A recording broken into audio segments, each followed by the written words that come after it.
கொள்ளு துவையல் எப்படி செய்யுதுன்னு பார்க்கலாமா? இந்த கிளாஸில் நான் 1 டம்ளர் கொள்ளு எடுத்திருக்கேன். நைட்டே ஊற வச்சு எடுத்துக்கோங்க. நல்லா கழுவிட்டு குக்கரில் போட்டுக்கோங்க.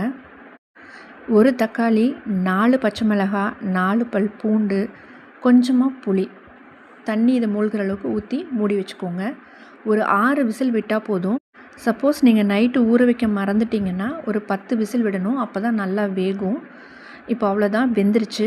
இதில் இருக்கிற தண்ணியை நீங்கள் வடித்து எடுத்து வச்சுக்கோங்க. இது நல்லா ஆறட்டும்.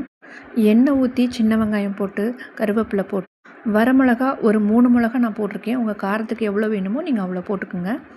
கொஞ்சமாக வர கொத்தமல்லி சேர்த்துக்கோங்க. அது கொஞ்சம் ஃப்ளேவர் நல்லாயிருக்கும் சாப்பிட்றப்போ. நல்லா வதங்கினதும் நம்ம ஆற வச்சுருக்கோம் இல்லையா, அதில் எடுத்து கொட்டிக்கோங்க. எல்லாமே நல்லா ஆறினதுக்கப்புறம் மிக்ஸி ஜாரில் போட்டு கொஞ்சம் உப்பு சேர்த்து நல்லா அரைச்சிக்கோங்க.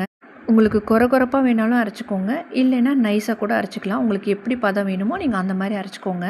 ரொம்ப கெட்டியாக இருந்தால் நம்ம எடுத்து வச்சுருந்த தண்ணியை கொஞ்சம் சேர்த்துக்கலாம். அந்த தண்ணியில் ரசம் கூட வைக்கலாம். சுட சுட சாப்பாடு போட்டு அதில் துவையலை வச்சு மேலாப்பில் நெய் ஊற்றி சுட சுட சாப்பிடும் போது அட்டகாசமாக இருக்கும். நீங்களும் ட்ரை பண்ணி பாருங்கள். பிடிச்சிருந்தா சேனலை சப்ஸ்கிரைப் பண்ணுங்கள். தேங்க்யூ.